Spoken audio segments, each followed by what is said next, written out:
Now this brings us to the soldier example and why the military culture has its stance on rescuing or attempting to rescue wounded soldiers. You say, a bit callously, that there would be less loss of life if every wounded soldier was simply abandoned to their fate.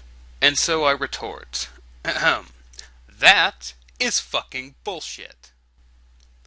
While this might prove true in the short term, say for a single engagement, can you imagine the backlash and outrage that would arise if the military announced that it would no longer rescue injured soldiers?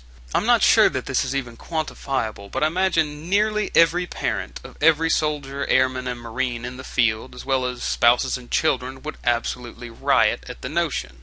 Not because it's not practical to rescue wounded soldiers, but because it is practical to risk additional life to save the wounded. Just take a step back from the theater and look at the bigger picture. I don't pretend to know a lot about military culture, but unit cohesion and morale are important factors in both combat effectiveness and the sanity of troops involved. What camaraderie could there be between soldiers if everyone knew a gunshot to the foot would mean their abandonment in the field? Who the hell would join the military or ride shotgun on an armored Humvee into a hostile city without knowing that their friends and brothers would do their utmost to get them out?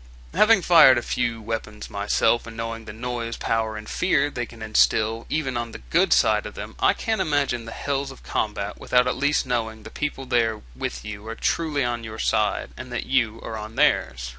It's a form of give-and-take altruism. Sucks if you're rescuing someone, but good if you're bleeding out within 100 yards of angry dudes holding AK-47. So, in a sense, it still is utilitarian, just not all the time or every time. It's a calculated risk, one that makes having a military possible in the first place.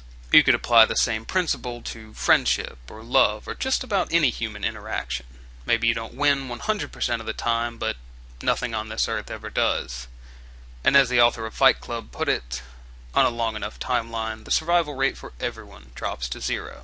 All in all, I enjoyed Wildcard series, and hopefully it will provoke some additional thought on both sides. I've certainly had a lot to think about, and hope that the same is true for you, dear viewers. I know I didn't address every point, nor was it my intention to do so, merely to offer some additional perspective and flesh out some of the questions and ideas posed by Wildcard himself. Thank you all for suffering through this with me, and may Buddha shift the trolley in your favor.